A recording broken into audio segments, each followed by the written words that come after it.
Hey, thanks for checking out my channel if this is your first time here, and if not, that means you're a subscriber and you've chosen to come back. Why? For this craziness? Really? I'm John Stark from ActiveMovieGuy.com, and this is my review of the greatest beer run ever. I'm a blind film critic, so I don't know that matters. I mean, I've seen war films before, so I just sort of like played them out in my head from having seen before, and just kind of I got a general vibe for what was happening. You know, this is not my first Vietnam film, so that's about it. There's a couple action sequences in here and things blow up and people get blown up. So it's not a comedy in the way that nothing serious ever happens. Just in case you're wondering, I won't spoil like how serious or like what happens, but just a heads up for anybody who thinks this is a good time at the movies. It does get real and it does get serious. So yeah, so what is this film? Well, this film comes from Peter Farrelly, who last brought us the Academy Award-winning Green Book. And a lot of people thought this one was going to have Oscar chances. It currently has a 33 Metacritic score, which is disturbingly low. Rotten Tomatoes is about the same, but usually Metacritic trends a little bit higher than Rotten Tomatoes, because there are less people who are Metacritic scores. It's harder to be a Metacritic than it is to be Rotten Tomatoes. Yeah, I don't know why people hate this. I did not. It's based on the true story of a guy in New York, Chicky, played by Zac Efron, who is just kind of hanging out and doing his thing, and he goes to a bar all the time and hangs out, and Bill Murray is there in a totally thankless and pointless cameo. I guess Peter Farrelly called in a favor. Maybe he owed him one after Kingpin and was like, hey, you owe me one. And Bill was like, all right, fine. I'll come in. I'll show up. It's just so weird. It's like, it's a non-important role that Bill Murray is in. And it's like, it's Bill Murray. But it didn't need to be. I mean, that could have been anybody. Like, arguably, Paul Edelstein, who plays Zac Efron's dad, has about the same amount of dialogue.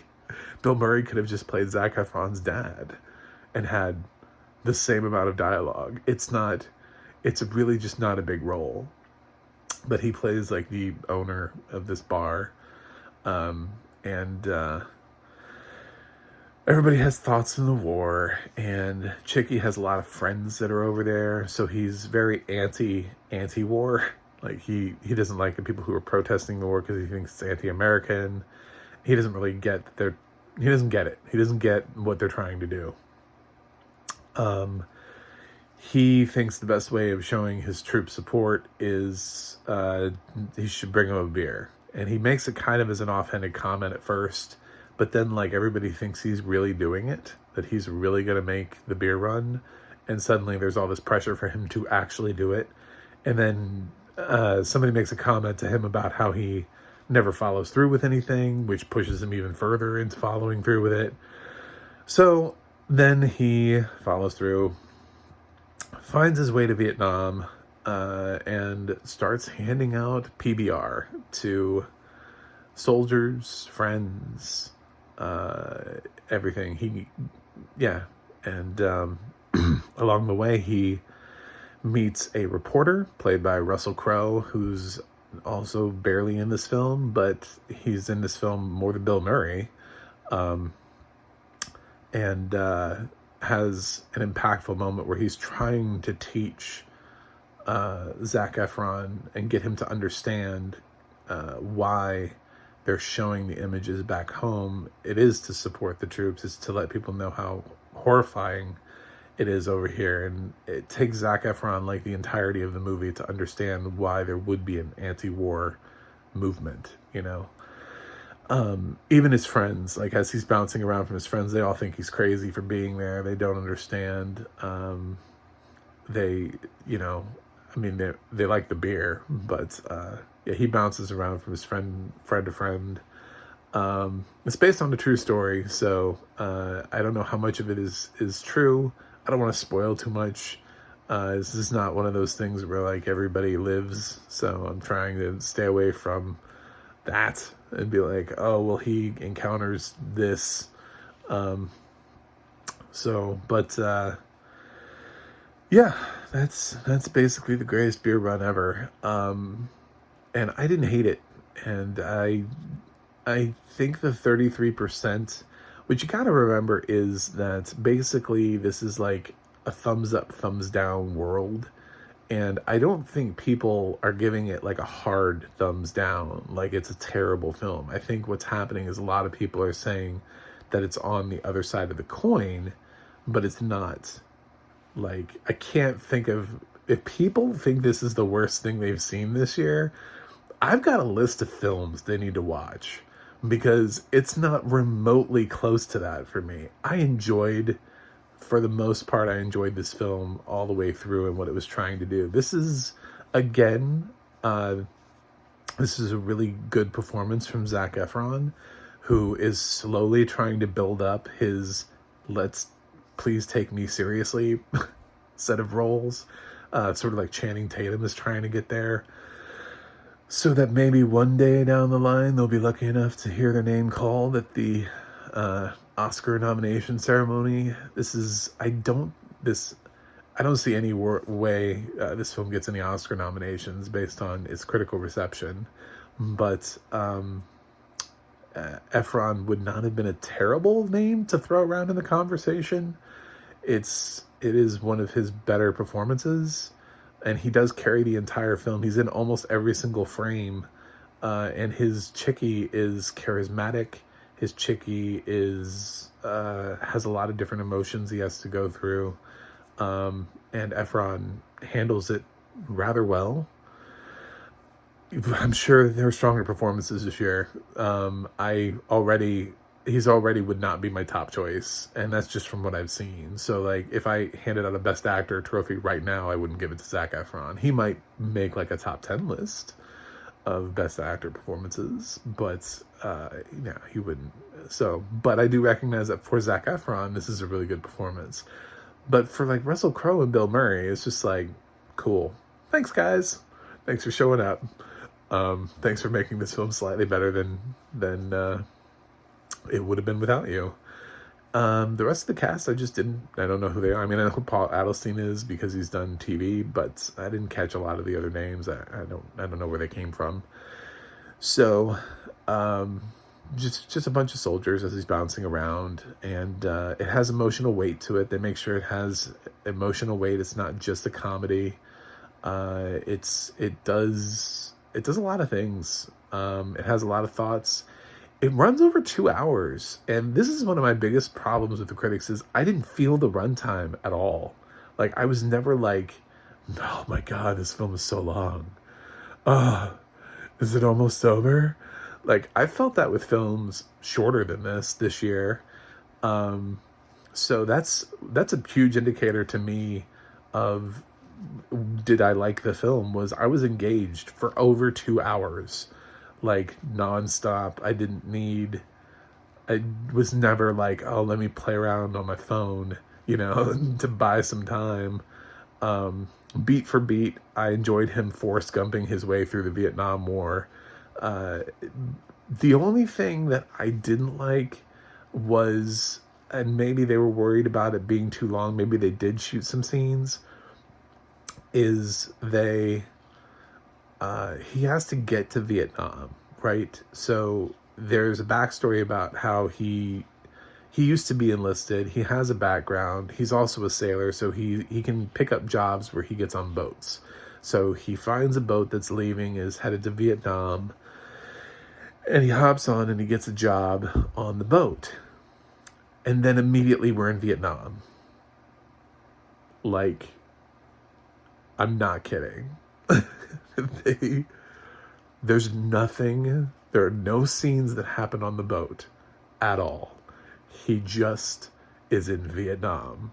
They're like, congratulations, you've got the job. And then like and then suddenly they're docked in Vietnam and he's asking for leave time.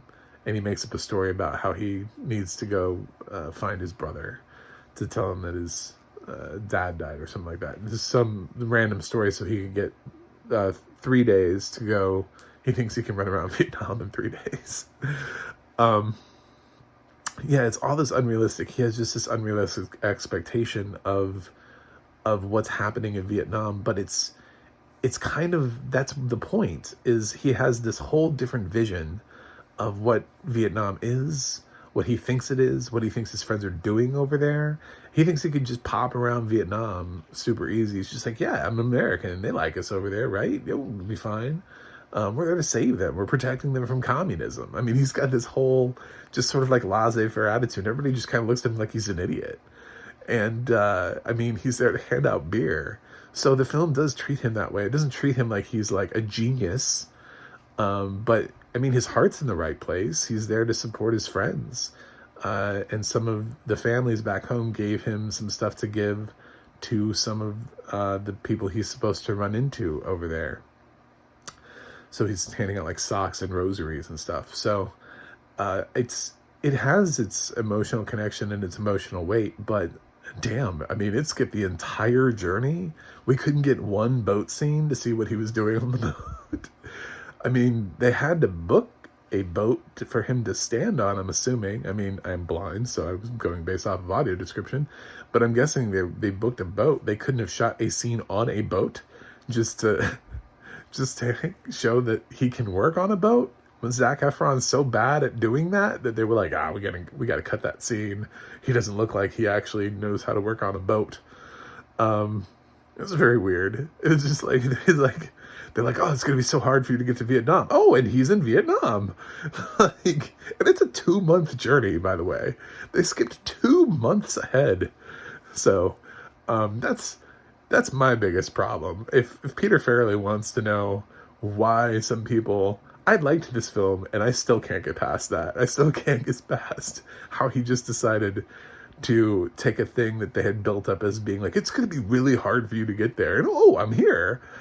Like, look at that. Wasn't hard at all. Okay. And they're telling you how long the boat is going to go. It's like, it's got to go down through the Panama Canal and then all the way up to Vietnam. And it's just, it's ridiculous. And the film does bookend himself, and it shows him coming home, and he's in like a completely different mind space after everything that he's seen. And yeah, I don't know. Maybe it's emotionally manipulative. Maybe it's predictable. I don't know why people don't like this film. I really don't. I think it's bizarre that Bill Murray is in this film. I guess he wanted money. I don't know. I think it's a favor. I think Peter Farrelly called in a favor.